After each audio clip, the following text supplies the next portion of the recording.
Kalau orang bilang nge-MC kan ngomong doang, semua orang juga bisa ngomong. Ngomong tuh nggak doang. Ah, itu lu jawab tuh. Untuk orang yang tahu maka dia paham ngomong tuh nggak doang. Dan nge-MC itu bukan sekedar ngomong.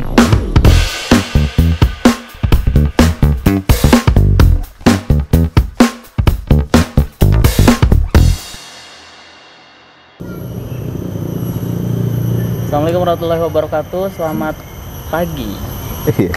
Kalau yang nonton malam gimana? Biar ini selamat malam buat yang nonton malam ya. Bukan emang kesini pagi. Ya emang waktu pagi. Kita syutingnya pagi. Ya syutingnya pagi.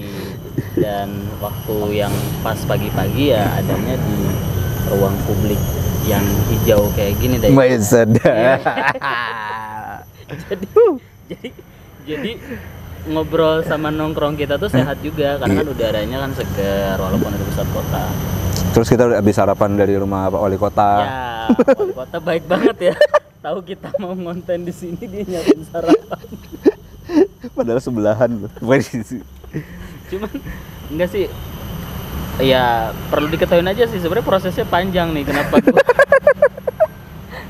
gua akhirnya sama Gentur nongkrong di sini ya. Gitu kan. Kalah syuting TV mah, nentuin lokasi doang. Dari kita ketemuan hari ini ya, gue pengen ngobrol aja, udah lama kangen banget tuh. Gila ya, berapa tahun ya? Terakhir ketemu tapi masih sempet yang pas syuting buat elu, iya. TVRI. Apa sih, Studio 21 ya? Iya, iya ya? Studio 21 di Gue lupa. Bandara. Dan gue inget banget. Itu juga nggak banyak ngobrol kita ya, karena ketemunya buat kerja doang. Iya, dan memang gue inget banget itu kan. Aduh kata gue nih, TV punya program Studio 21 yang memang secara garis besarnya tuh dia punya punya konsep ya ngobrol sama komunitas, dapat inspirasi dari komunitas gitu kan. Kenapa nggak angkat stand up komedi kan? Ada temen gua dulu yang seperjuangan di TV.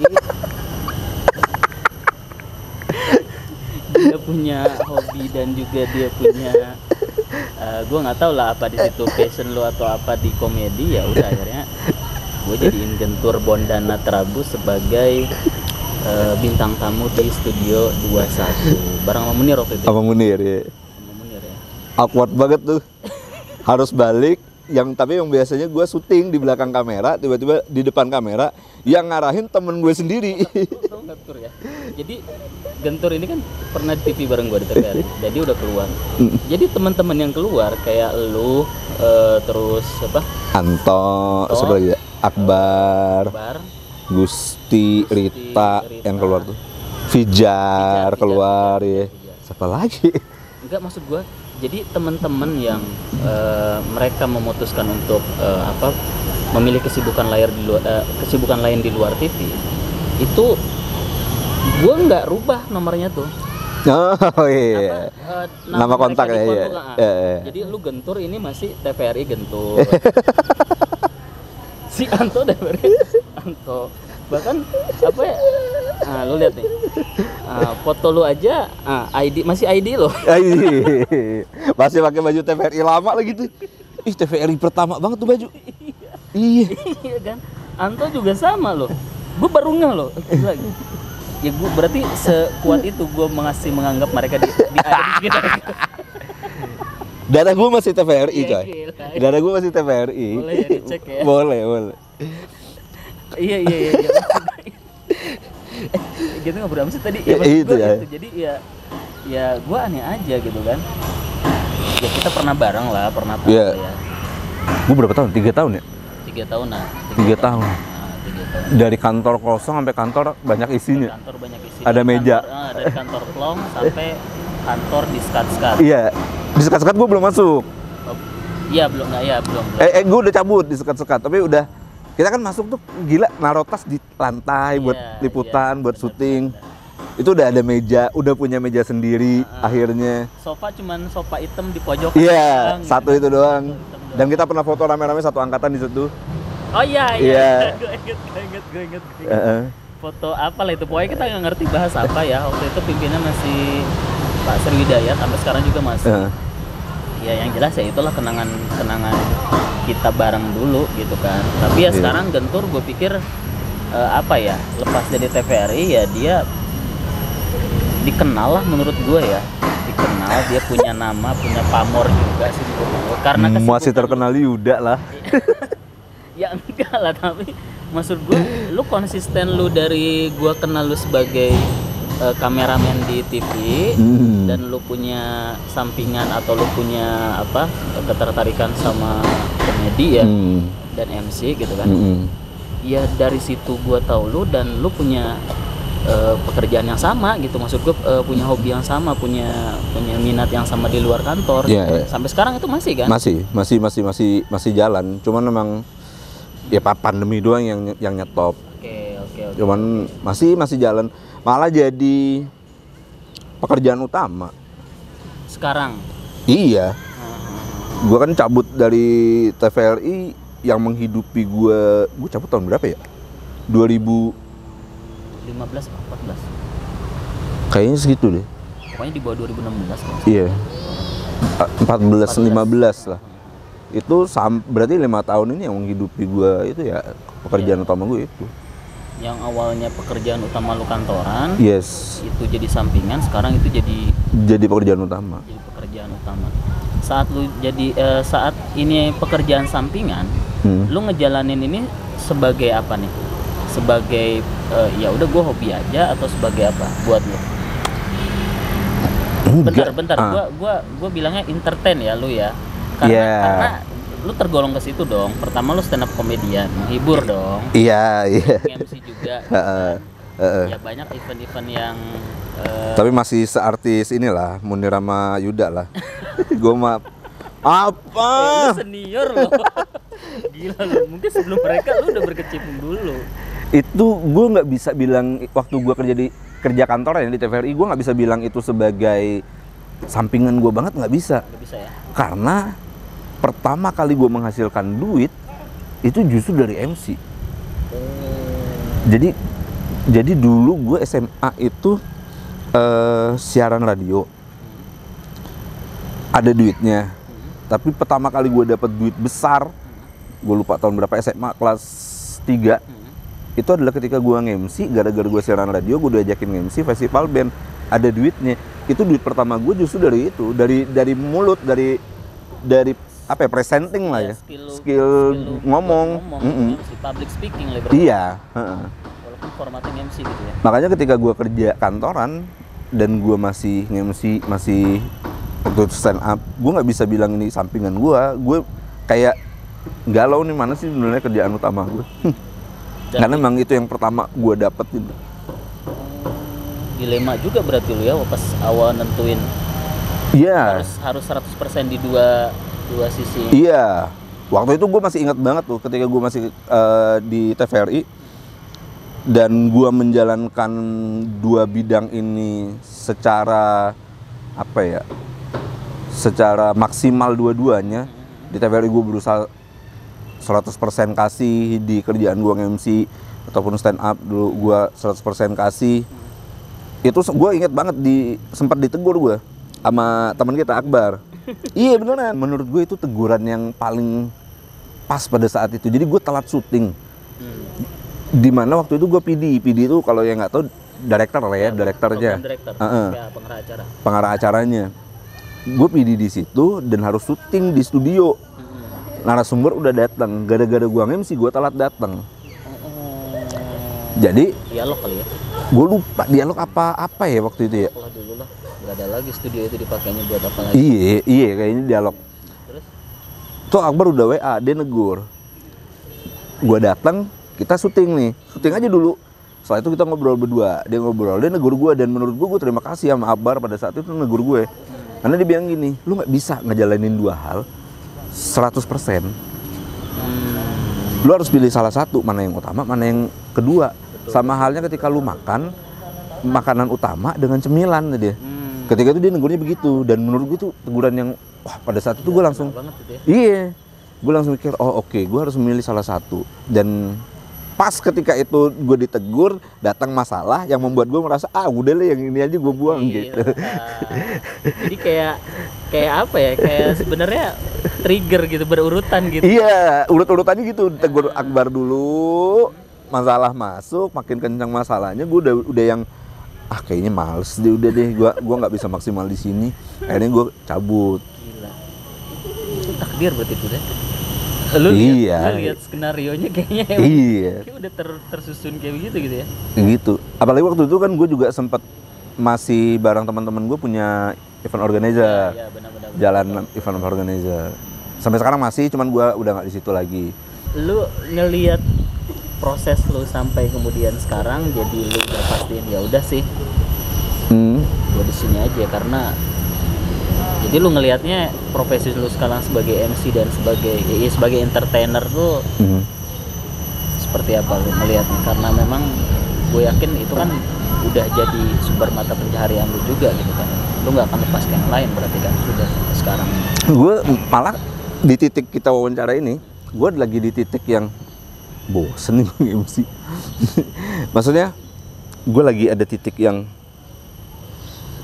lu tau gak sih rutinitas nge-MC itu kan lu di briefing entah H-1 entah hari H, lu naik ke panggung, lu berusaha nyenengin orang, lu turun, dibayar, pulang. Atau misalnya dibayarnya belakangan seringnya. Itu kadang telat juga. Telat alhamdulillah jarang ya. Iya. Telat alhamdulillah jarang. Untung klien lu aman semua ya. Nah, di titik itu tuh gue ngerasa aduh rutinitas yang membosankan ya. Karena gini, kenapa gue bilang membosankan? Karena tidak ada sesuatu yang baru dalam event-event yang dibuat di Pangkal Pinang atau Bangka. Karena emang lu ngelihat nggak ada kemungkinan ada event-event yang nggak biasa, atau memang ya udah di sini levelnya emang segitu? Enggak, harusnya bisa, levelnya bisa. Contoh, gue pernah MC untuk launching logo PT Timah yang terbaru. Gue MC-in situ. Itu konsepnya beda, fresh, dibikinnya lebih seger, lebih enak.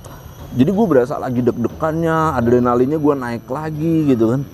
Karena gue tahu nih, bener-bener di-execute dengan cara yang berbeda. Lu sebagai MC lu gak hanya sekedar ngejalanin rundown lu, tapi lu harus bisa gimana nih masuknya, selipan-selipannya. Jadi lu ada peran ini juga ya, peran sentral juga jadi di situ sebenarnya. Gak hanya cuman mandu sebuah acara, tapi lu punya iya, gue bisa bilang gini deh. Gue bisa bilang gini, betapa di situ MC sangat dibutuhkan pegangannya sampai waktu itu PT Timah belum menemukan MC cewek yang kira-kira bisa ngejalanin ini, sampai akhirnya mereka calling dari Jakarta. Betapa bahwa peran MC di situ jadi benar-benar penting kan. Harus ada kualitas MC yang bagus nih, di calling MC cewek buat partner gue dari Jakarta. Sehingga kita memang dapat beban, tapi gue justru senang dikasih bebannya. Timbang gue datang misalnya acara peresmian apa, gue udah tahu di luar kepala gue runtutannya gimana. Kayak apa udah iya, tahu ya? malah jadi gue bosennya di situ. Tapi ketika gue dikasih tantangan, contoh ya itu tadi, ketika gue bilang, tapi nggak bisa deh kayaknya dibikinin ini, bisa. Lah buktinya itu teman-teman IO-nya dari Pangkal Pinang juga, dari Bangka juga, ngerjain launching logonya PT Timah, logo barunya. Itu dieksekusi kayak TV, bener-bener dieksekusi kayak TV, dan gue harus saklek ngomong, gue harus gini berapa menit. Ini kan gue dikasih beban ya, lo harus ngejok di sini. Tiba-tiba gue, nanti ada cak lontong ya, lo masuk lo harus ngejok segini. Sedangkan gue kan pasti punya rasa minder dong. Gila artis besar gini. Itu gue dikasih beban kayak gitu, justru gue adrenalin gue terpacu, wah enak nih. Nah di sini nggak ketemu lagi tuh acara-acara yang bisa macu adrenalin untuk itu. Dan lu stuck di MC rutin itu wedding berarti ya? Gue justru malah wedding jarang mau ngambil. Gue kalau wedding syaratnya 2.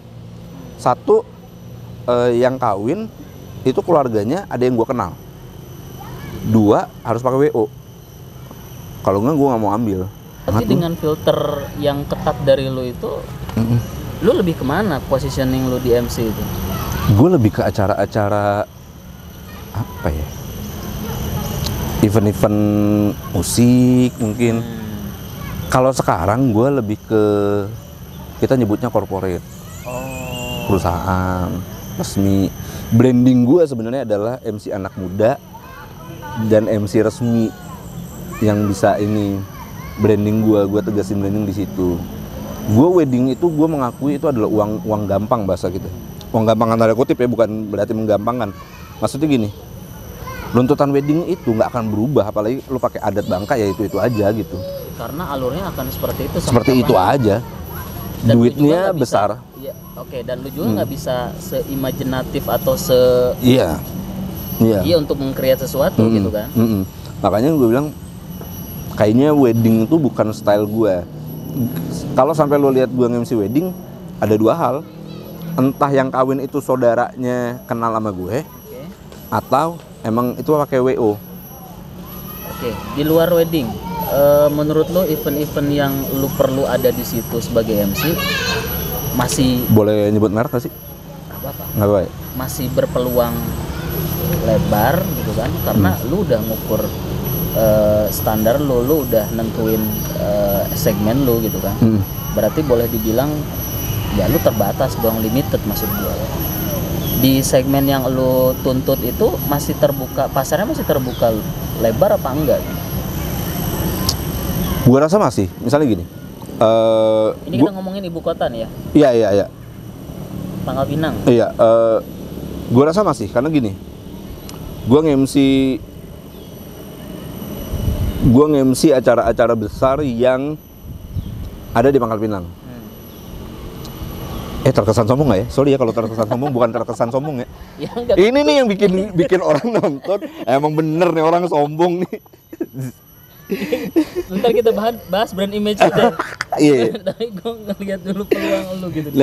Gue nge-MC acara-acara besar. Misalnya lo sebut acara musik yang besar gitu, Sound Session, Road to Adrenaline, terus brandingannya Sampurna yang acara-acara besar. Alhamdulillah gue di sini nge-MC-in. Itu udah jalan hampir 3 tahunan. Tahun ini harusnya gue udah juga jalin kerjasama sama Sampurna untuk nge-MC-in itu gitu. Gue suka, karena gue suka yang itu tadi. Dari Sampurna kalau udah jalanin misalnya Sound Session, jalan ini, tuntutannya lu harus bisa beda. Bebannya banyak dikasih tuh. Dan kita nggak cuman modal cuap-cuap cheers kayak gitu doang. Kagak coy. Kita dibebanin rundown tuh bukan hanya sekedar rundown. Misalnya gue pernah Sound Session, gue lupa bintang tamunya siapa pada saat itu. Gue harus ngarahin orang ribuan yang datang, waktu itu penontonnya 8 ribuan, untuk mau ngidupin, karena ini kebutuhan engagementnya dari Sampurna ya, untuk bisa ngelihat kayak KPI-nya gitu-gitulah atau gimana gue lupa. Harus bisa nyalain flash handphonenya, diangkat ke atas, dan terus harus gue ajak semuanya putar balik hanya untuk bisa ambil kebutuhan fotonya. Itu kan beban. Gue bukan siapa-siapa coy, orang nggak ada yang kenal gue. Gue bukan Munir nih misalnya, yang orang banyak kenal gitu. Gue bukan Yuda yang orang banyak kenal, orang tahu, yang ketika lu suruh mungkin orang-orang akan mau. Nah itu kan dikasih beban tuh. Gue sama partner gue Agung, itu deg-degannya setengah mati sebelum MC, karena gue punya beban itu, beban apa. Salah satu yang terberat itu. Tiba-tiba gue berhasil ngajak orang angkat semuanya, putar balik. Jadi mereka harus ngadep FOH, biar background panggung, lampu di atas, jadi orang moto dari FOH tuh, ngambil panggung sama semua flash itu, dan harus rame. Pada saat itu berjalan lancar. Nah beban-beban kayak gitu yang gue seneng kan, yang gue bilang tadi. Nah itu masih bisa di sini. Itu adalah market gue tuh. MC konten-konten begitu market gue tuh. Salah satunya juga gue ngembangin diri dengan gue harus masuk ke corporate. Gue bisa memberikan pembawaan untuk membawa acara resmi, tapi juga tidak yang sesaklek atau seprotokoler misalnya MC Istana atau MC apa. Sekaku itu lah. Iya. Jadi lu lebih keluas ya, karena segmen lu emang di situ. Gitu. Karena segmen gue di situ. Makanya ketika gue ngembangin masuk ke corporate pun gue masih membawa dengan gaya yang kayak gitu. Dan itu bisa di Pangkal Pinang, di ibu kota. Bisa. Ya itu yang gue bilang. Oke lah kalau misalnya acara kayak Sound Session, Road to Adrenaline, orang tahu ya. Maksudnya acaranya acara ini. Tapi kalau kayak acara-acara corporate kayak gitu, emang karena itu acara internal, nggak ada promo, nggak banyak orang tahu. Oke. Tapi itu acara besar, acara yang di-create dengan sangat sulit. Lu udah tahu segmen lu udah tahu market lu udah tahu lu akan berenang dengan ceria di kolam yang ya di event yang lu udah tentuin istilahnya ya. Lu udah kayak punya polarisasi nggak sih sebenarnya? Gue bisa lebih apa ya, kayak di event ini gue bisa lebih all out nih, di event ini gue sudah outnya, yang ini gue kayak lu ngukur pola lu sendiri kayak gitu. Iya. Menurut gue salah satu gini deh, kalau orang bilang nge-MC kan ngomong doang, semua orang juga bisa ngomong. Ngomong tuh nggak doang. Itu lu jawab tuh. Untuk orang yang tahu maka dia paham ngomong tuh nggak doang. Dan nge-MC itu bukan sekedar ngomong. Gitu kan. Makanya kalau lu tanya, lu bisa polarisasi itu, ya harusnya bisa. Semua MC harusnya bisa. Dia tahu nih audiensnya gimana, dia tahu bacain audiensnya gimana. Makanya gue termasuk yang paling cerewet di sebelum acara. Gue harus tahu dulu, lu punya penonton siapa, target penonton lu usia berapa, gitu. Dari usia itu gue bisa tebak-tebak pendidikannya, misalnya ketertarikan mereka apa gitu. Iya, jokesnya gue harus di mana. Karena ada part-part joke juga yang harus lo lempar di situ kan. Iya, gue nggak bisa ngejokes cinta-cintaan ketika gue lagi nge-MC misalnya di PT Timah. Gue nggak bisa ngejokes cinta-cintaan ketika gue nge-MC sama Pemkot. Nggak bisa. Berarti lu udah boleh dibilang lu nguasain di bidang itu. Lu bisa berkembang, lu bisa membuat tantangan itu jadi lu terima, dan itu malah lu lempar lagi jadi lebih baik gitu kan. Seperti itu kan maksudnya kan? Gue ngeri kalau gue bilang gue menguasai. Anjing beneran kalau ngomong kasar gue, anjing beneran sombong tuh orang. Enggak. Kan pada akhirnya lu sendiri yang nentuin lu harus ada di mana untuk MC kan? Iya. Nah, lu tahu kapasitas lu tahu kemampuan lu ngerti bahwa saat lu pegang sesuatu ini bisa jadi lebih ke arah mana gitu kan? Walaupun kadang gue terjebak, akhirnya gue nggak bisa nolak ya. Gue tahu gue nggak harus ada di situ dan nge-MC itu, tapi gue akhirnya terjebak nggak bisa nolak. Kenapa tuh? Duit kah? Atau dapur harus ngebul? Enggak juga tuh. Syukurnya gue nggak pernah mengalah di situ. Cuman waktu itu, misalnya contohnya gini deh, terjebak tuh. Gue pernah tiba-tiba ada yang nelponin gue dulu. Orang Tobuali. Belum sampai Tobuali, gue lupa deh. Tobuali apa Mentok ya, gue lupa, pokoknya ujung-ujung gitu. Tapi sebelum kota itu, pokoknya kalau sebelum kota Mentok atau sebelum kota Tobuali, udah deket dari Mentok sama Tobuali deh pokoknya ujung. Nelpon gue, dapat nomor gue, katanya dari gue lupa siapa, yang juga MC juga. Jadi dia mau wedding, ini orang nggak bisa, dia lempar jobnya ke gue. Gue kan malas wedding ya, dengan syarat yang gue nggak ada tadi kan. Ini bukan WO, kagak ada yang kenal gue. Malas lah gue kasih harga buang. Harga buang tuh harga yang gue naikin 2 kali lipat lah misalnya. Terima syukur, nggak terima juga, nothing tulus ya lu ya. Lebih karena gue berharap dia gini. Dia nggak terima? Iya, mahal banget. Lu bayangin gue kasih dimakan juga. Dimakan. Lu bayangin gini deh, gue ngasih harga 2 kali lipat. Gue tambahin, gue bilang gue mau ongkos transport PP sekian. Dimakan. Pas dia bilang oke, kaget gue. Itu yang gue bilang terjebak. Akhirnya ketika gitu gue gak bisa nolak dong. Dia udah okein. Gue sempet ngakalin, gue bilang tapi harus DP sekian, 50%. Lu perketat lagi tuh? Iya. Oke, mana nomor rekeningnya bang? Kan anjing kan, gue bilang. Pergi gue dari rumah jam 3 gue. Karena pagi wedding. Gue bilang tapi gue sampai jam 2. Iya bang, beneran sampai jam 2. Kan kebiasaan acara-acara di kampung tuh kadang sampai malam dul. Karaokeannya gue nggak mau. Gue bilang sampai jam 2. Tuh banyak yang nyanyi, hiburan lah pokoknya, sehari semalam biasanya kalau nikah. Oh iya, jam 2 gue bilang, Pak saya udah jam 2 ya berhenti. Oh iya. Gue dikasih ruangan dulu buat makan, langsung dibayar cash. Lu bayangin dibayar cash saat itu juga. Karena emang waktu itu gue bilang gue mau kelar panggung, gue dibayar cash, selesai. Dan lu kejebak di situ. Gue terjebak. Gue paling maksud lu berarti lu nggak, bukan berarti lu nggak terima MC wedding sama sekali kan? Tapi dengan ketentuan. Iya. Bener ya? Karena gue malas berhadapan langsung sama keluarga, jujur aja. Salah satu kenapa gue kasih syarat itu, karena gue malas berhadapan langsung dengan keluarga. Karena keluarga ini kadang-kadang lu nikah deh, misalnya, ntar ada tante lu, ada tantenya bini lu, tante bini lu 3 ternyata, tante lu 1, tapi tante lu punya keponakan atau ya punya anak misalnya udah gede-gede, sepupuan lu ikut-ikut campur juga. Bener. Ribet di situ yang gue males. Kalau ada WO ada yang menjembatani. Kalau ada saudara yang gue kenal, gue bisa ngomong sama dia. Urusan-urusan yang spontan di lapangan langsung gitu ya, yang lu harus bisa hadapin itu, yang bikin lu jadi lebih. Itu yang gue ngerasa, aduh kayaknya gue bukan di wedding deh. Dan gue bukan tipe yang bisa baik-baikan sama keluarga gitu. Kan lu tahu ya, gue bukan tipe apa kabar gini, gue gak bisa gitu. Gak bisa yang basa-basi. Gak bisa. Untuk kenyamanan. Iya, gitu gak ya. bisa gue. Gue terlalu straight to the point orangnya. Oke. Makanya itu kenapa gue gak mau wedding. Walaupun ya kata orang wedding ya duit banget. Iya, karena menurut gue sih MC salah satu pintu job mereka untuk profesi MC. Iya.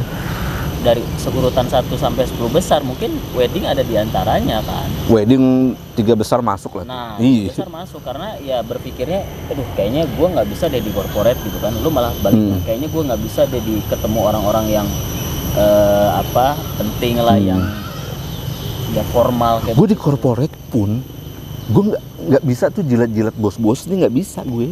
Gila, MC itu kayaknya luas banget ya. Maksud gue, ya lu ngeliatnya gimana sih MC itu gitu Tur? Gue selain dia adalah profesi sebagai mata pencaharian ya. Tapi MC kan itu itu kayak punya seni juga. Atau misalnya gini loh Tur, kadang-kadang ada orang pengen belajar MC atau kadang-kadang dia sudah sekali MC, tapi dia masih ada punya rasa keraguan loh saat misalnya dia harus dibebankan atau ditanggungjawabkan untuk MC atau handle acara ini. Dia kayak, aduh, gue harus kayak gimana ya? Gue kayak krisis kepercayaan sama diri gue sendiri kayak gitu ya. Sebenarnya gue karakter gue seperti apa sih? Nah, kalau menurut gue, kalau kasusnya kayak tadi, menurut gue itu dibutuhkan dulu. Seperti yang gue bilang, gue kangen justru hal-hal ketika gue krisis PD gitu. Bisa nggak ya gue runningin ini? Bisa nggak ya gue nanti ngelakuin, ada item misalnya yang berat, gue bisa nggak ya ngelakuin item situ? Itu justru gue butuhin. Adrenalin gue naik di situ. Sejauh yang gue tahu, kalau lo pingin menghandle itu semua, yang dibutuhkan cuma satu, lo kenal karakter lo. Lo punya catatan kelebihan lo apa, kelemahan lo apa. Walaupun lo sendiri masih, ya kelebihan lo kok ini banget ya dibanding yang lain. Iya, tinggal lo kasih boosternya aja biar dia boost naik kelebihan lo. Menurut gue, emang nggak sesimpel itu, tapi disinilah kunci pentingnya public speaking. Banyak orang kan selalu bilang, kalau lo tanya MC itu jadi apa? Menurut MC itu keilmuan, bukan sekedar bakat. Ada juga gitu kan, ilmu yang ngulik itu. Ada coy, public speaking itu namanya. Dan tidak sesimpel itu. Public speaking itu luas. Dia belajar bagaimana lo menguasai panggung. Dia belajar bagaimana potongan intonasi. Itu dipelajari. Kalau orang ngelihat misalnya, lu bisa celutuk-celutukan sebocor itu di panggung, enak banget tuh, bakat tuh besar. Enggak. Gue dilatih di siaran radio waktu gue SMA dulu. Gue memulai itu di situ. Gue digembleng mati-matian. Gue inget namanya Mbak Ade. Shout out Mbak Ade. Mbak Ade itu yang ngajarin gue di Fame Radio pertama kali. Jadi gue siaran radio, lo tau gak gara-gara apa? Bukan karena gue bagus. Tapi gue siaran radio karena temen gue siaran di situ. Gue sering nganterin dia. Gue nongkrong di situ. Suatu saat ada satu penyiar nggak datang. di jam siang, ingat banget gue, jam 12 kalau gue nggak salah. Akhirnya Mbak Ade tahu karena gue sering bercandaan di luar, dicemplungin sama Mbak Ade. Mbak Ade tuh kalau gue nggak salah dulu MD-nya Fame Radio itulah kalau gue nggak salah ya. Gue dicemplungin, lu siaran nih, dikasih slot 1 jam 12 sampai jam 1. Siaran gue ancur-ancuran. Dari situ dia bilang, lu mau jadi penyiar nggak? Gue dengan sotonya jawab, mau. Digembleng sama dia. Digembleng habis-habisan, diajarin gimana sih motongnya, gimana sih kalau lu mau ngejokes. Jadi kalau orang bilang di stand up itu set up punchline, gue udah dapat itu di SMA. Bagaimana harus set up punchline dikasih sama ini orang radio. Announcer ya? Iya. Radio ya? Iya, makanya kan latihannya di situ. Gue latihan dari 10 atau belasan tahun yang lalu. Berarti emang ada ilmunya selain bakat itu kan? Gue sih percaya kata komeng, Dul. Apa tuh? Kata komeng itu semua orang dilahirkan dengan bakat yang sama. Tinggal lu mau nunjukin atau mengasah yang mana. Oh. Benar. Jadi gue percaya orang kalau lu mau MC bisa. Masalahnya lu mau asah nggak? Atau lu mau cepat puas? Kita berpeluang jadi apapun sebenarnya. Iya. Karena kita punya bakat terpendam yang kita nggak sadarin. Iya. Contohnya gini deh. Banyak orang sekarang udah nenteng-nenteng nih DSLR nih. Pengen jadi fotografer. Dia kagak ikut kelas fotografi, dia kagak kuliah fotografi, tapi foto dia bagus. Dia mau ngulik, dia buka YouTube, dia buka Google. Gimana sih cara ngedit di Photoshopnya? Semua orang bisa akhirnya kan. Gimana sih framing yang bagus? Ada nggak sih di Pangkal Pinang ini kayak komunitas MC?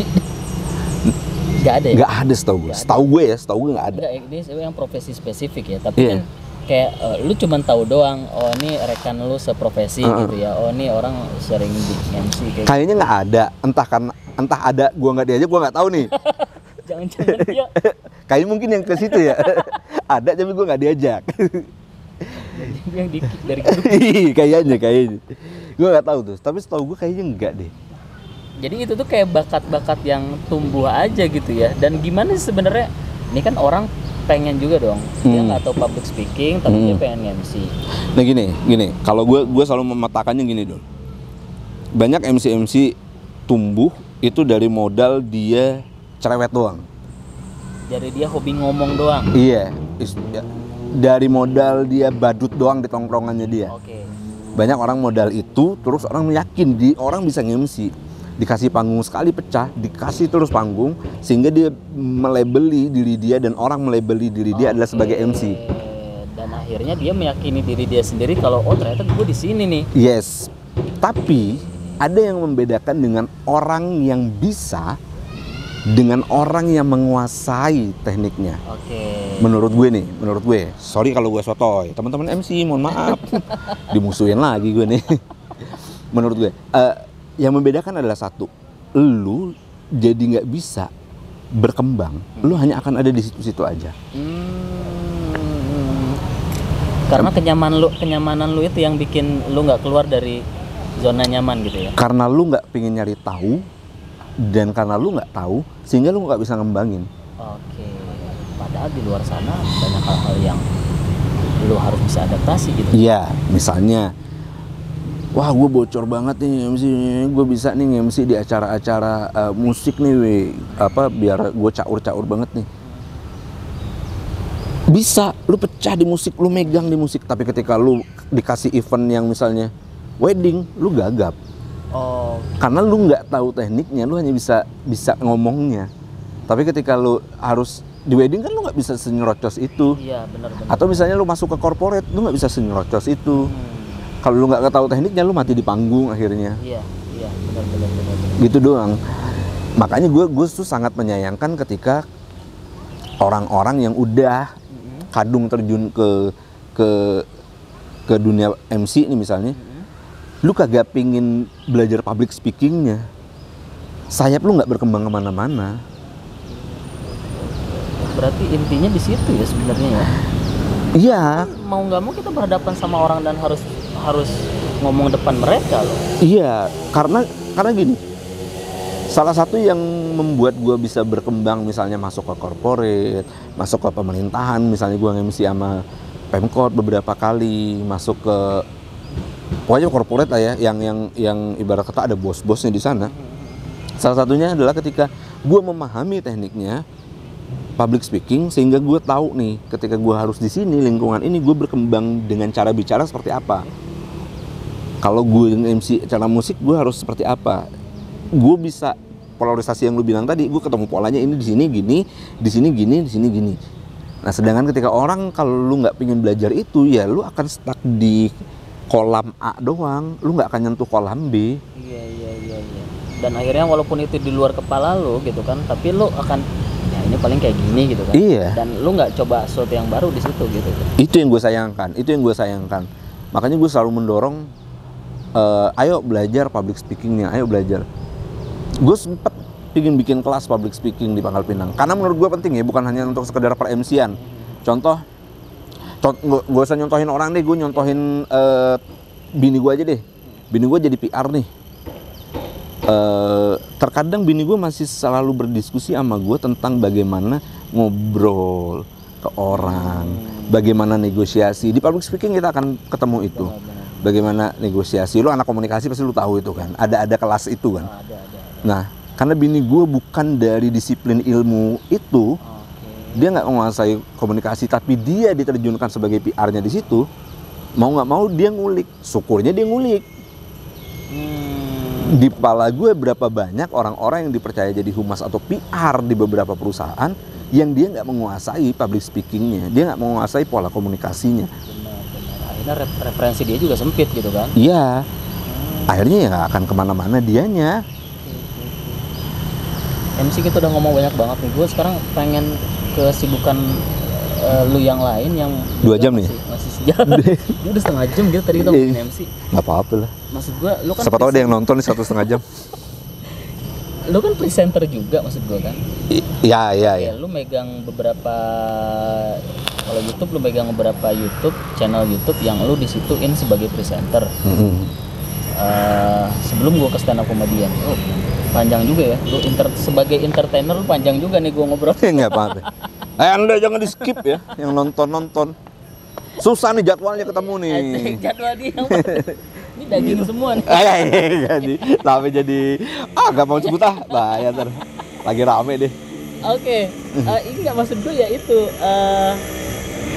Sejauh mana sih relevansinya MC sama presenting gitu, dan lu lebih condong kemana? Lu ngelihat keilmuan presenting dengan MC. Kalau gue kan presenting berarti dia agak lebih luas dan menuntut kerja keras juga loh maksud gue.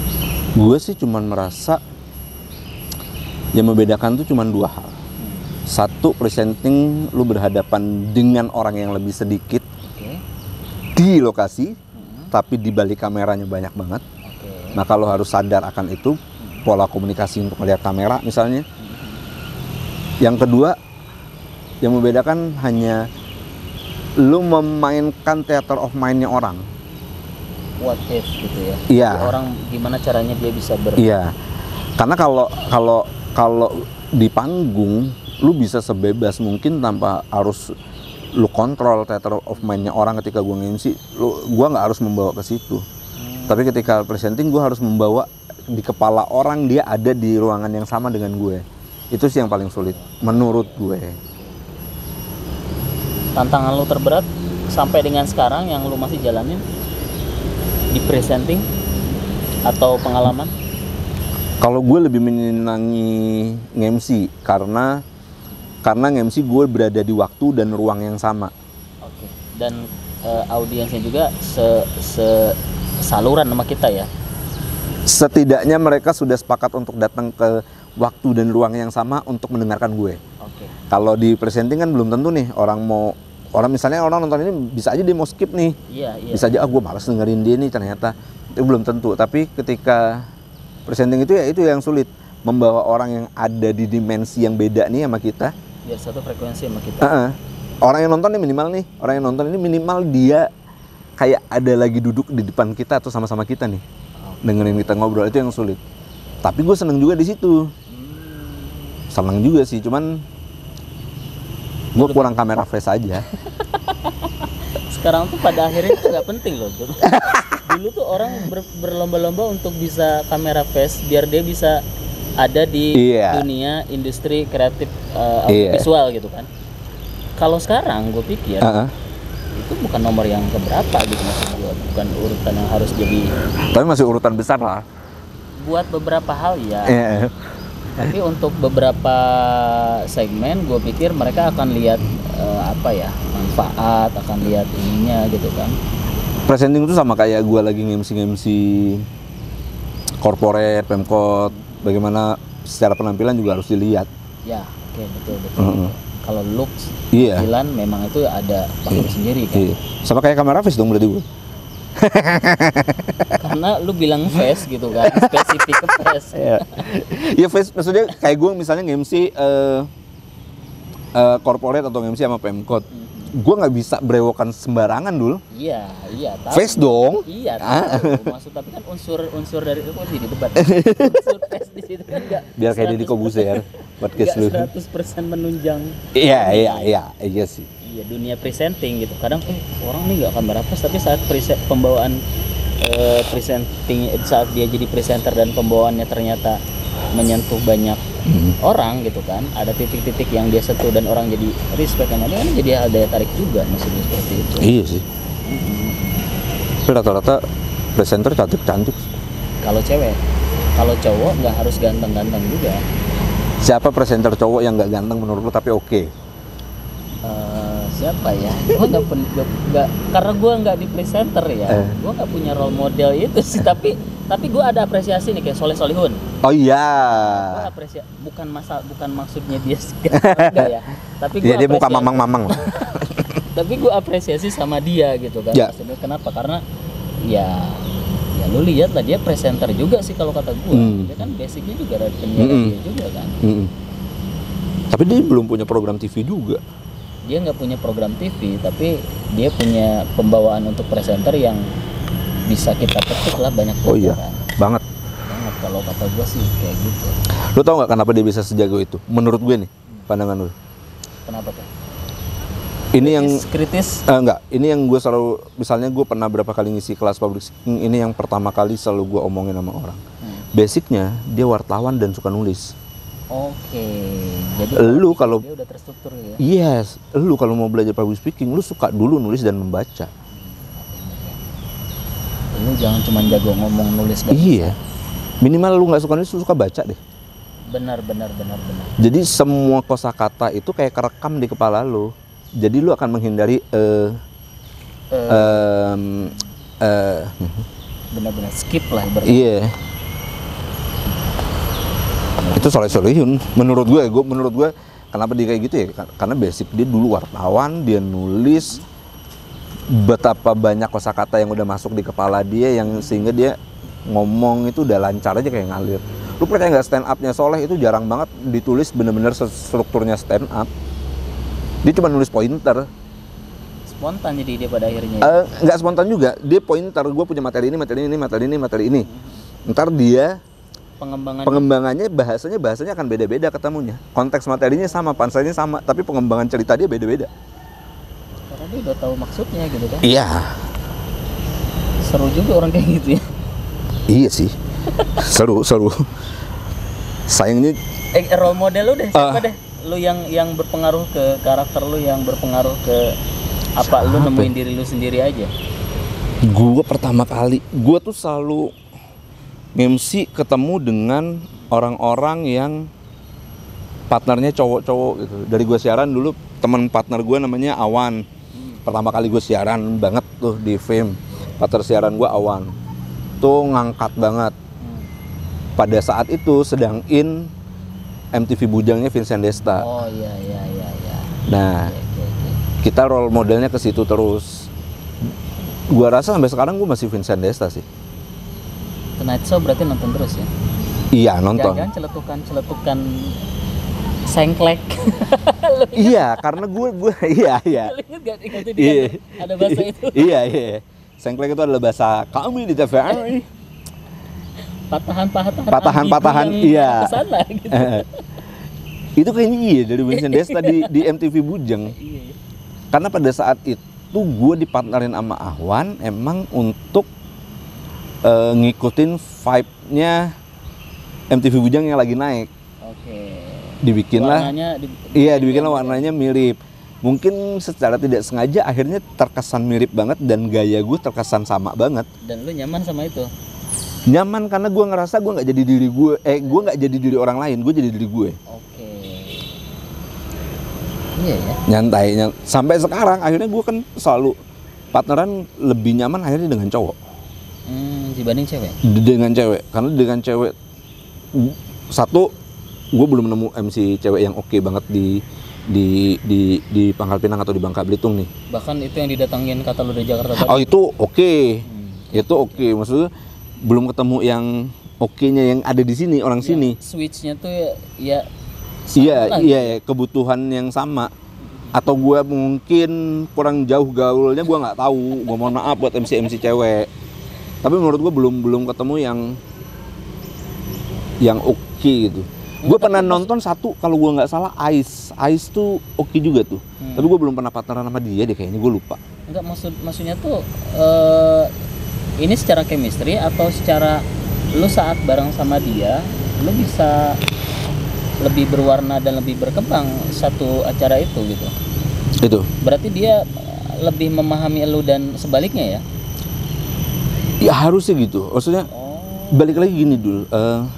Kenapa gue lebih nyaman gue partneran sama dia? Karena kembangannya gue bisa luas nih. Gue misalnya gini, kadang-kadang gue ngimprov celetukan ke Z nih tiba-tiba. Ini orang bisa cepet nangkep. Ini orang bisa cepet ngelindungin. Misalnya gue main bahasa-bahasa ambigu. Ini orang bisa cepet lurusin untuk ngambil aman, misalnya gitu-gitu. Dia bisa makan pancingan lu lah ibarat. Iya, secara MC kan gue tenang nih. Ibarat kata kalau gue mau ngapain juga nih orang bisa nyelamatin. Gue tahu. Gitu kan. Nah, yang cewek ini gue belum ketemu yang bisa membuat gue senyaman itu untuk MC. Apa mungkin karena lu tertutup sama cewek? Gak tahu. Gak tahu ya. Tapi gue sih yakin karena gue pertama kali memulai partnership dalam dunia public speaking tentang MC entah siaran ini itu sama cowok. Akhirnya lu. Tapi ketika gue di Jogja sama cewek mulu, gue MC-nya. Ya berarti bukan hal ini dong, hal baru dong. Maksudnya lu bisa sinkronin chemistry lu sama cewek. Cuman masalahnya mungkin di sini belum ada, belum ketemu aja. Atau misalnya kayak yang gue bilang tadi, ketika gue MC di Timah terus ada MC cewek dibawa dari Jakarta, gue MC sama dia, gue ngerasa safe juga tuh.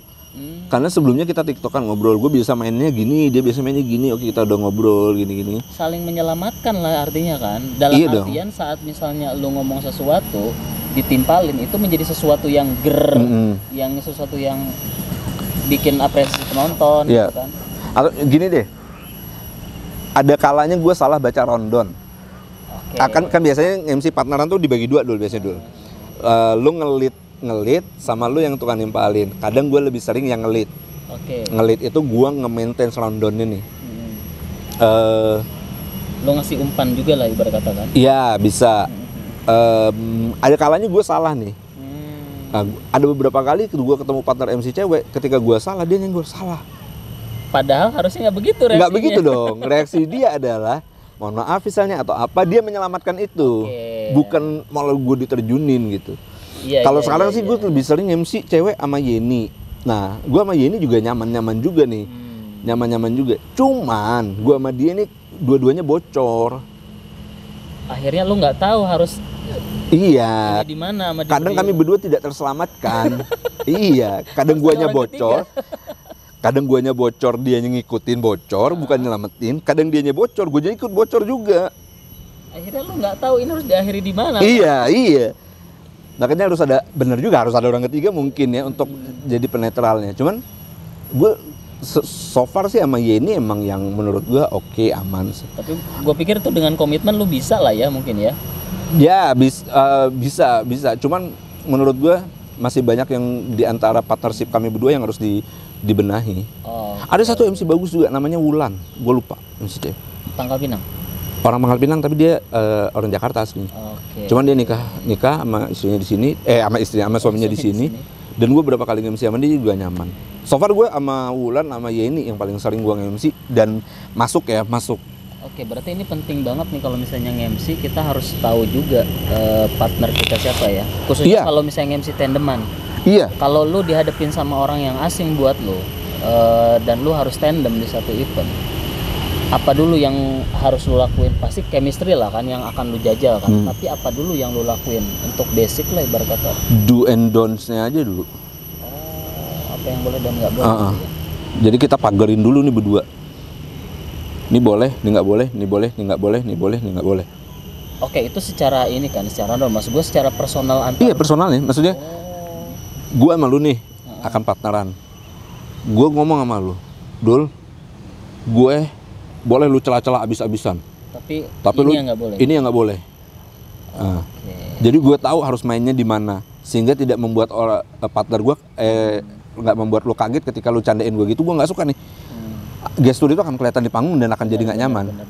Lu juga akan bilang gitu. Lu boleh bercandain gue di sini. Tapi ini jangan ya. Itu di event apapun warnanya, apapun jenis agendanya maksud gue. Ya. Seperti itu. Iya. Kalau gue ketemu partner baru biasanya gue gitu. Misalnya gue sama Yeni sampai detik ini gue paling sering sama Yeni untuk MC pun misalnya kalau cewek. Gue sama Yeni sering ngobrol juga. Bang, jangan ngomong kesini ya. Ntar gue ngomong, Yen jangan kesini ya. Aku yang ngelit bagian ini ya, ini. Itu harus. Walaupun gue udah saling juga. Berarti Pangkal Pinangnya banyak juga ya yang tandeman sama lu ya. Selama lu berprofesi sebagai. Alhamdulillah, gue pernah sih. Misalnya Mas Dodo gue pernah. Siapa sih MC top Pangkal Pinang misalnya Mas Dodo, Kit Casanova pernah. Siapa lagi MC? Jojo gue belum pernah. Bisa nggak menurut lo tandem sama Jojo? Bisa aja. Bisa. Asal Jojo jangan berpikiran dia sombong. Dia udah. Jul masih berpikiran gue sombong nggak sih? Gue nggak tahu dia berpikiran gue sombong apa nggak ya? Enggak, oke. Sekarang kita ke brand image-nya dia deh. Lu kenapa sih yakin banget banyak MC yang ngomong lu sombong atau orang-orang yang ngomong lu sombong? Karena gue di backstage tuh nggak bisa ngobrol dulu. Jadi lu membatasi diri lu untuk cair ya di luar backstage ya? Enggak. Gue dulu deh, lu sekantor sama gue. Gue bocornya kan cuma di dalam kantor doang. Bener. Enggak dulu. Ya dulu aja gue sebulan kita pelatihan di Palembang aja. Mana gue ada ngomong? Iya bener ya. Bener. Karena gue nggak bisa basa-basi tadi itu. Kita baru akrab malah belakangan. Iya. Ya oke sih, maksudnya dalam artian urusan kantor ya kita emang cair gitu kan, karena itu tuntutan profesi. Iya. Cuy, mana gue? Emang gue nggak susah basa-basi. Bener. Akhirnya bukan gue yang menganggap lu membatasi diri lu sehingga gue juga nggak mau terjun di situ, karena emang karakter lu yang seperti itu. Iya, makanya gue di backstage tuh susah ngobrol. Misalnya gue pacaran sama lu baru ketemu nih, gue cuma halo apa kabar ini nanti kita gini udah ya, oke kita ketemu do and zone-nya, udah kita duduk, gue bisa diem aja udah. Padahal banyak yang harus diomongin. Iya. Tapi lu bingung juga. Iya. Itu yang menurut gue kekurangan. Enggak lah kayak gitu ya. Maksud gue karena tuntutan profesi, masa lu juga harus, artinya kan sebelum lu tampil lu kan harus bener-bener ready dulu dong, dan banyak yang harus diobrolin dong. Iya, kalau itu makanya konteksnya kan kita ngobrol hanya sebatas. Konteksnya hanya sosial gitu ya. Lu sebagai makhluk sosial yang harus berkomunikasi. Itu yang gue sulit. Gak bisa gue. Tapi lu bisa nge-MC. Karena gue mempelajarinya di public speakingnya doang.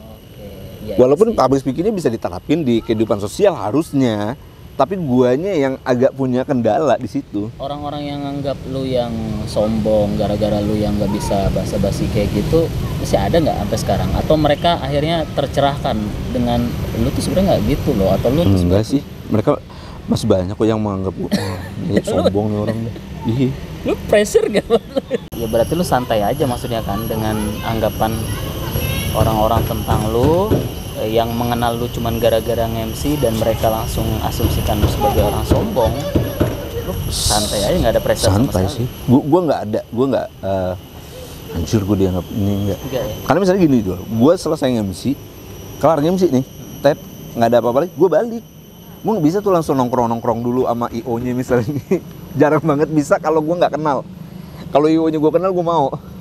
Dan lu juga nggak tahu mau ngapain gitu ya. Iya.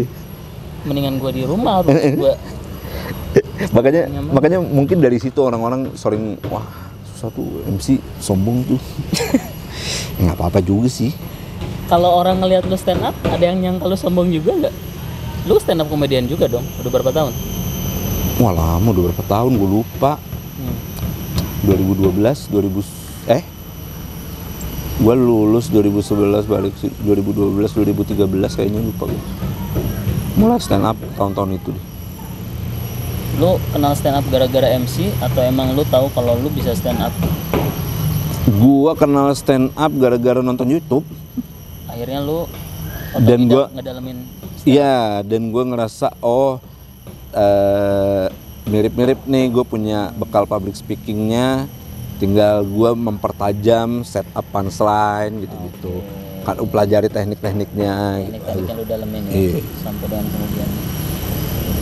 Gua kan bilang lu entertain nih. Ya maksud gua pekerjaan lu menghibur lah. Iya. Dalam satu sisi yang paling kentara kan adalah stand up comedian. Stand up comedian di Pangkal Pinang sendiri lu ngeliatnya kayak gimana nih? Apa lu ya udah dah ini side sisi gue yang lain deh, lu di MC? Sebenarnya stand up comedian di sini bisa aja berkembang. Satu, IO di Pangkal Pinang itu rata-rata mau masukin stand up comedian. Problemnya adalah di pelakunya. Masalahnya cuma di pelakunya, di komikanya. Orang pengen jadi stand up comedian hanya pengen terkenalnya doang, nggak pengen belajarnya. Pengen ngetopnya doang, pengen langsung dapat job corporate-nya. Dia nggak mau jalanin prosesnya. Nggak mau, dia nggak mau open mic-nya. Dia nggak mau latihan dulu ngebom ditonton di kafe, dia nggak mau. Dia mau langsung show-nya, ya nggak bisa. Apa emang karena ruangnya nggak ada di sini? Ada. Kalau sekarang emang lagi nggak ada ya, maksudnya beberapa tahun yang lalu masih ada ruangnya. Tempat-tempat open mic masih ada. Kafe-kafe masih membuka peluang untuk itu. Cuman ya itu, balik lagi, orangnya males untuk open mic karena ngerasa, aduh gue open mic gak ditonton orang makan mulu. Padahal open mic tempat lu latihan. Cristiano Ronaldo juga tidak akan jago kalau nggak latihan, coy. Problemnya cuma di masalah pelakunya itu. Iya. Makanya itu kenapa stand up comedian nggak berkembang. Gue 1 tahun belakangan ini pernah ditawarin untuk udah lu nggak usah nge-MC, lu stand up aja, acara corporate nih atau acara pemerintahan. Tawarin gue dengan bayaran yang mungkin sedikit di bawah harga gue nge-MC. Ya tapi gue cuma ngisi paling 15 menit. Iya. Gue nggak mau karena gue belum latihan. Karena gue belum matengin materi gue nggak mau. Gue pernah nonton stand up comedy pas zamannya almarhum Maulana Ali. Di mana ya? Tentang pramugari itu loh, di mana sih? Novotel ya? Oh iya, acara Garuda, iya. Dia masih jadi pegawai dong. Iya. Oh, dia stand up juga. Iya. Itu lumayan nggak ya? Lumayan. Gue lupa. Lumayan. Ada yang ketawa nggak itu? Lumayan, gue ketawa kok.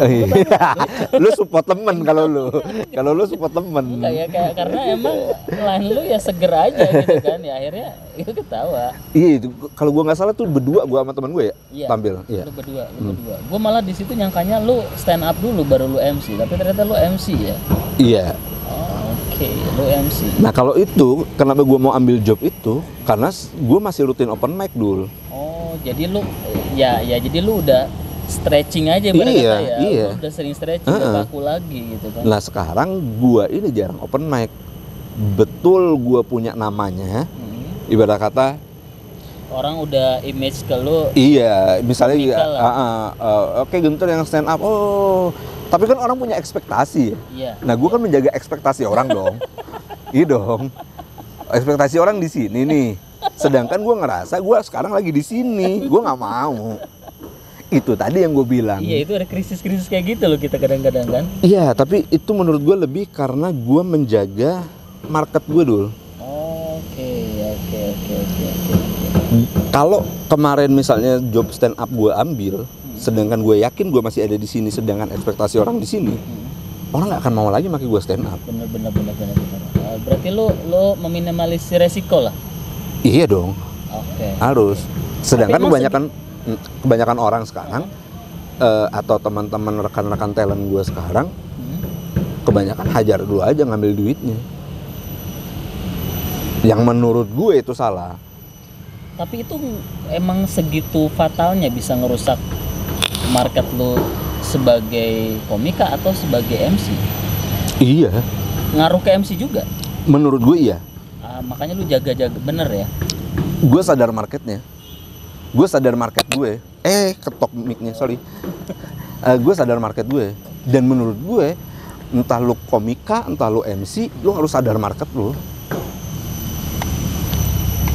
Bukan berarti gue nggak mau stand up lagi, mau. Tapi tunggu nih, kalau gue udah punya, gue udah sering lagi open mic. Kayak lu udah stretching. Gue udah badan gue udah panas dia sama panggung stand up gitu. Gue mau, pasti gue ambil. Siapa yang nggak mau? Orang paling 15 menit doang gue. Iya. Dan dibanding MC ya mungkin sebenarnya bebannya sama aja sih, beratnya sih. Apalagi lu mikirin ekspektasi itu. Iya. Bahkan mungkin di satu momen lu ada mikir kayaknya mendingan MC deh gua beban. Iya, karena MC itu nggak harus lucu. Ini yang salah nih. Iya. Ini yang salah dari klien-klien dan juga teman-teman MC. Mereka berpikir MC harus lucu. MC nggak harus lucu.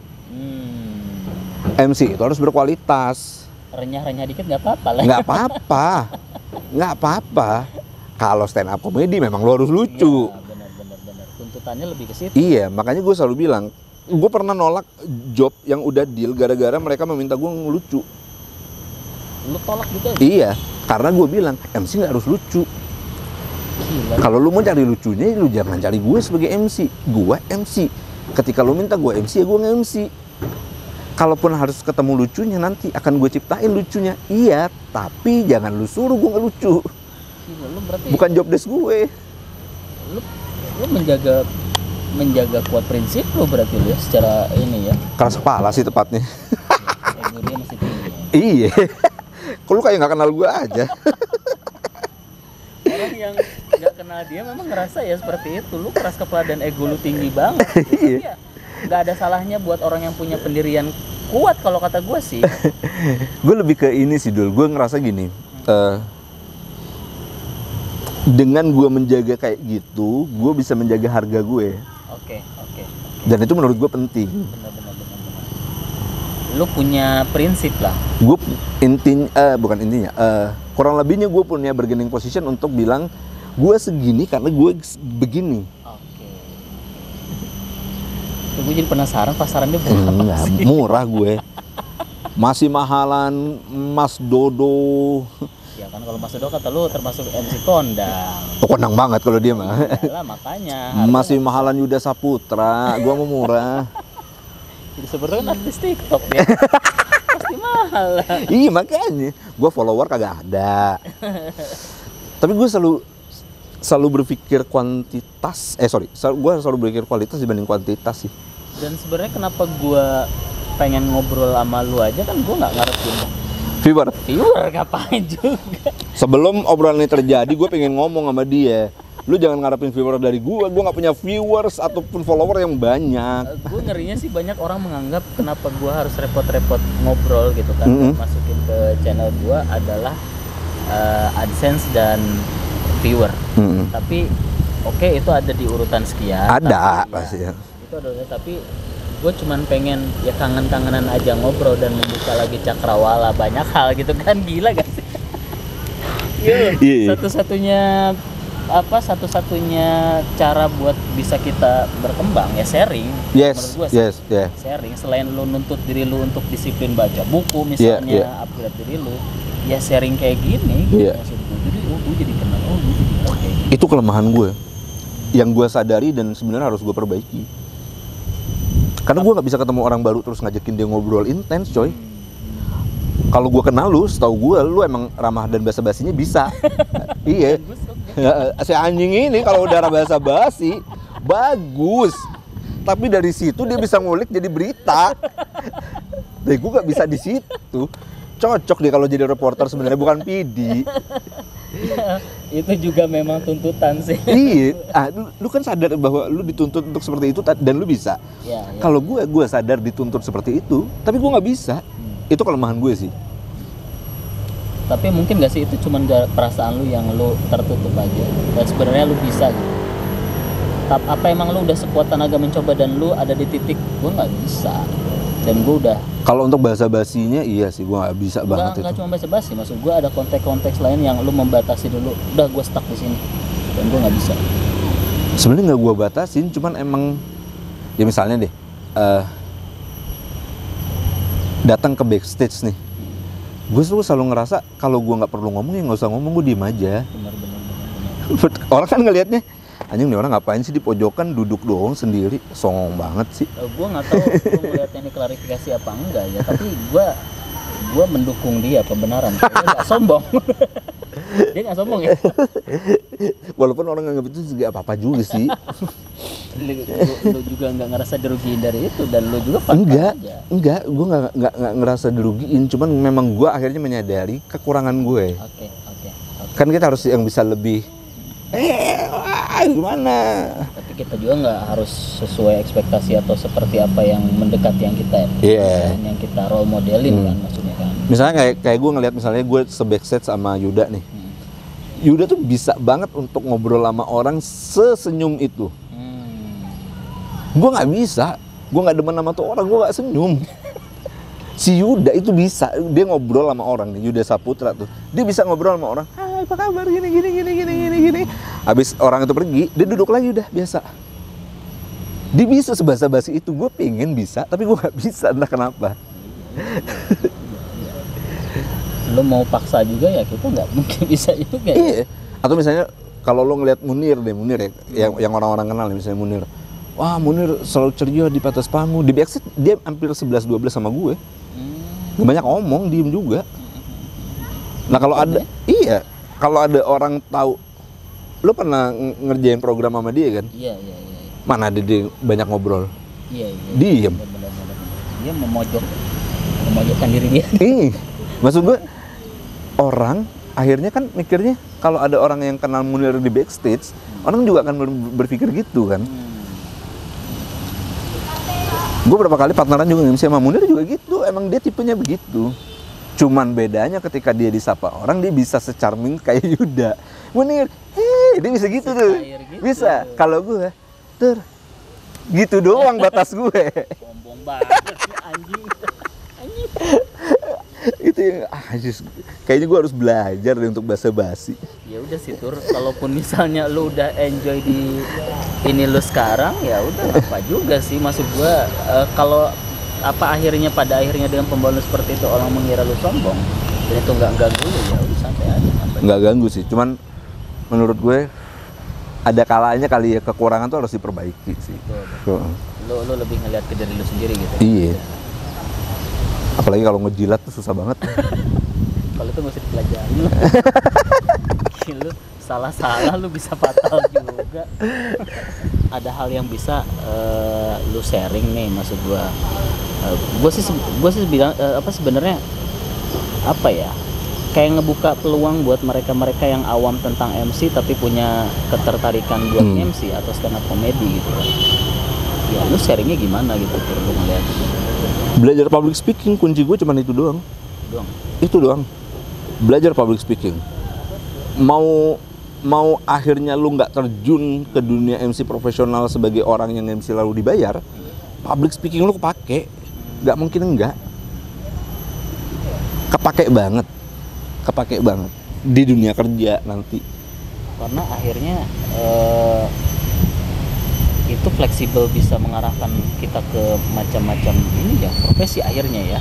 Kayak misalnya lu public speaking, akhirnya lu MC, lu penyiar radio juga, stand up comedian juga, lu nge-host juga. Dulu waktu di TV dia sempat nge-host juga. Gua nggak tahu acara apa sih lu.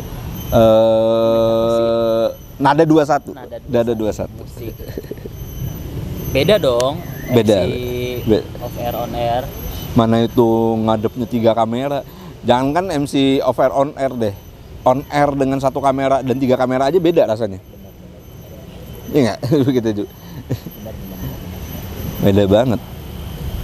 Itu program dimana gue usahain untuk tembus hanya demi gue bisa menyalurkan apa yang gue suka.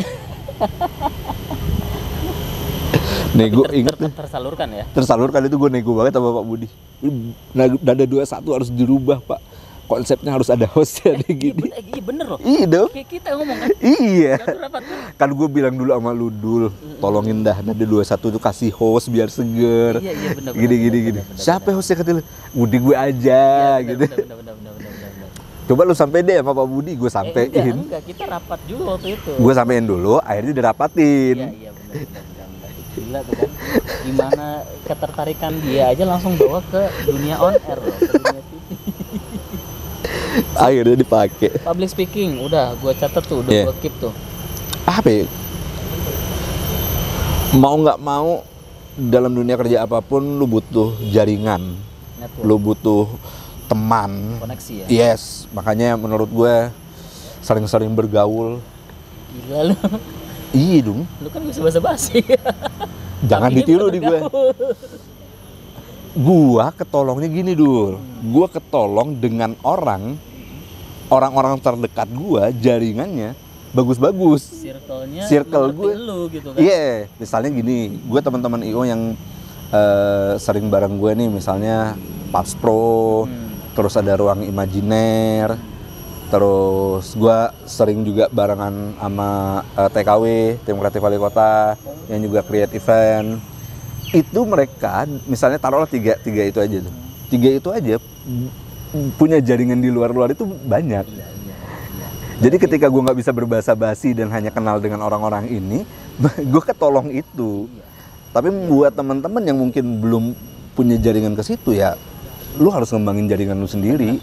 Lu harus punya jaringan, koneksi dan circle tadi kalau iya. Gue ketolong sama circle. Nggak bisa bahasa basi gue, tapi ketolong sama circle. Networking mereka bagus.